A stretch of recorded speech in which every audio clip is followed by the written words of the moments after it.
barnaamijkii dhaqanka iyo hiddaha ee laanta af soomaaliga ee v o a da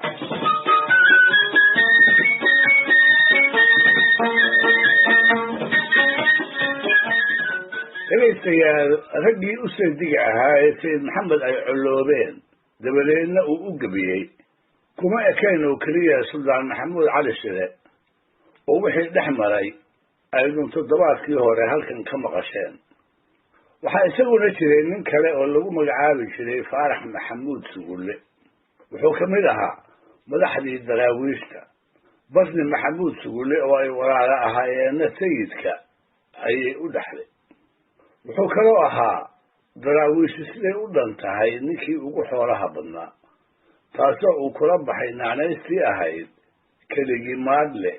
oo macnaheedu yahay keligii hantiile wuxuu ahaa saddexda adduunyaba nin wax badan ka haysta oo dariiqada dhexdeeda hodan ku noqday maxaa haddaba dhacay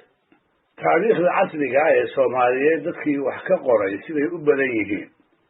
dhacdadii ugu darayd ee jiritaankii daraawiisheed gelgishay halistala gelisay waxay ahayd sirqoolkii canjeel talawaa la baxay ee ururkaasi uu ku kala jabay shakigana kala geliyey abbaaraha 1908 ayay ahayd meeshuna waa gelingaale dhul xoolo daaqeen ah oo markii ay la joogo xagga koonfurta loogu ambabaxo waxaa halkaa ku tiil xarumihii daraawiisheed ee taleex ka horreeyey middood waa dhulkii ay ku bulaaleen oo xoolihii iyo raggiiba ay ugu bateen beera farashada dhulkii ay ku barteen ganacsigii badduna dhulkii uu ugu furmay waxay ahaayeen berimadii ay kaga soo kabteen 1904 ololihii dagaal ee ingiriisku uu ku soo qaaday iyo jabkii ciidan ee goobtii jilbaale lagu markaday ayna ku naafteen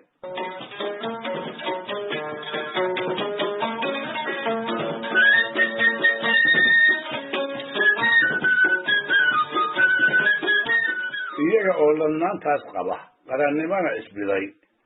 ayay gumaysigii ingiriiska iyo kii talyaaniga oo wada jiraa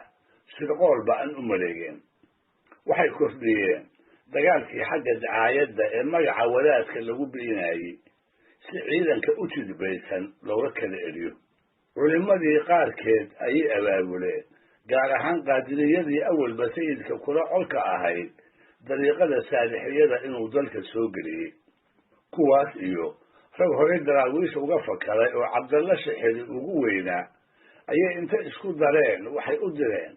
maka oo xarun u ahayd sheekh maxamed saalax wadaadkii uu sayidku ijaasada ka haystay ee magaciisa uu ku dagaalami jiray halkaas markay tageenba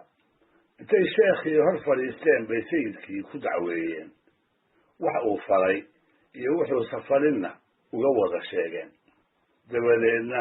warqad waana ah ayuu sayidka u qoray hase ahaatee allaha u naxariistay owtaano cumar ciise siduu buugtiisa qaarkood ku sheegay warqaddii sheekha waa la farafareeyey nimankii uu gumaysigu soo abaabulayna waanadii ku dhignayd ceeb iyo cambaarays bay u rogeen gabaalkiina xeebta elig daldala ayay ka soo rideen sidaas bayna gacantii sayidka ku soo gashay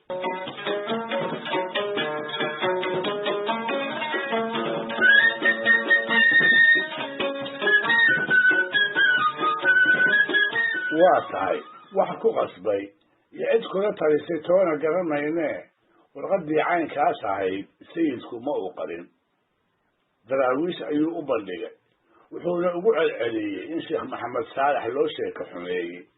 hase ahaatee rag awalba bukay ayaa taa u arkay ururka iyo hoggaamiyahaba sabab ay ku wiiqi karaan raggaas baa waxay sir ku qabsadeen geed canjeela oo ku yaal tog aan xarunta ka fogeyn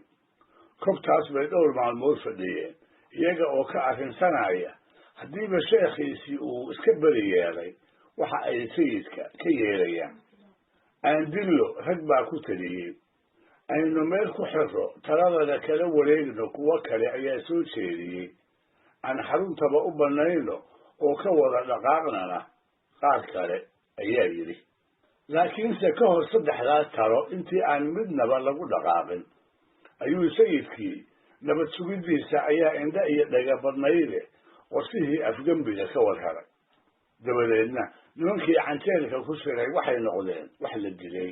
wax inta la qabtay la xirxiray iyo kuwa baxsaday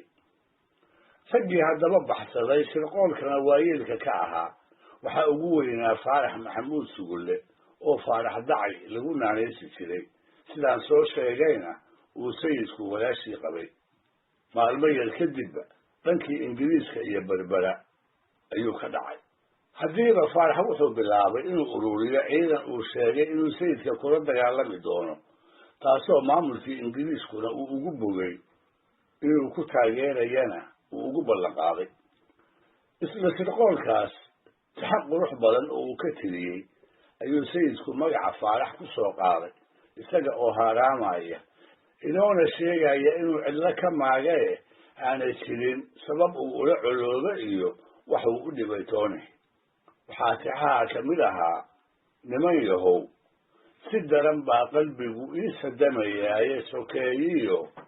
xigaalaanan sugin sanada maanta ahee soomaali oo idili way suriya daybaaq sullankoodla naari iyo gun iyo saaruqyay helaye sijidhaanadiibay khatalay saansiga ahaaye oo waa seediyaashay waxay saatan ii galay sarannama dhex ool faaraxii seerigaa xulaye ibliis baa sallaan kula degoo saaxil kuu diraye sucdi haddii uu leeyahay kufriga uma sujuudeen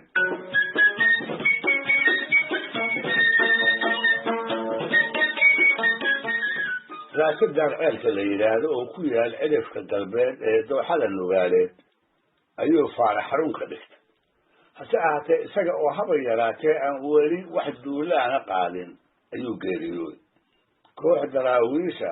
oo beledweyne kormeel ugu socota ayuu sayidku kula ballamay waabarkii intii aanay anbabixin inay soo maraan markay u yimaadeenna intuu madaxa fooriyey ayay ka maqleen isaga oo leh dacayow daalinkiiyow dacayow daadufkiiyow haddaad duunyoy tidhaahdo dameer eebbahay masiiyow haddaad diinay tidhaahdo waryaa eebbahay ka daahiyow haddaad diliday tidhaahdana lugaha eebbahay ka dabariyow dabadeedna wax kale uma uu sheegina intuu u duceeyey ayay ka dareereen kooxdii markay hawsheedii soo ebiday ayna soo kormeereen daarihii beledweyne ee iridda aamin iyo sallig ayay soo noqdeen oo gudbo ayltoos uma ay abbaarine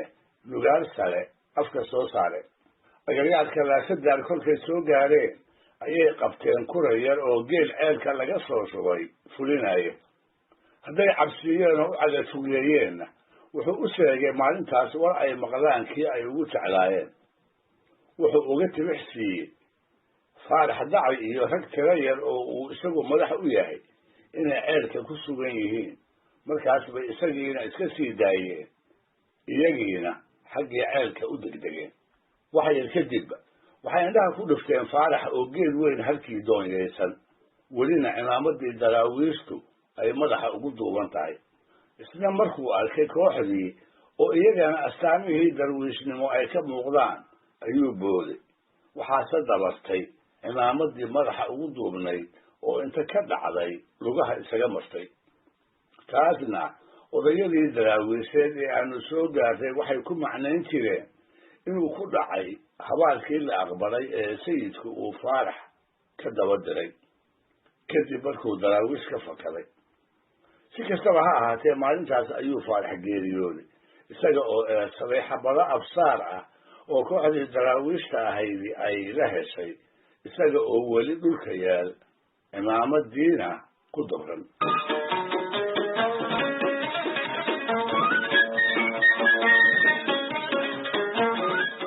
gabay kale oo shirqoolkii canjeel kale waa uu ka tiriyey ayuu sayidku faarax dacay ku xusay inkastoo aanu si toos ah ugu magac dhabin waa gabay labada meelis ee ugu dambeeya ay soomaalidii xilligu aad u tiqiin labadii meelis ee ahaa hadday seedinimo door ahayd dacay nijaaseeye ha laysdilo dagaal waxaan ahayn daawo lagu waayi dhegeystayaal barnaamijka dhaqanka iyo hidduhu maanta halkaa ha inoo joog waa inoo toddobaadka soo aadan iyo ku kale hadduu eebba idmo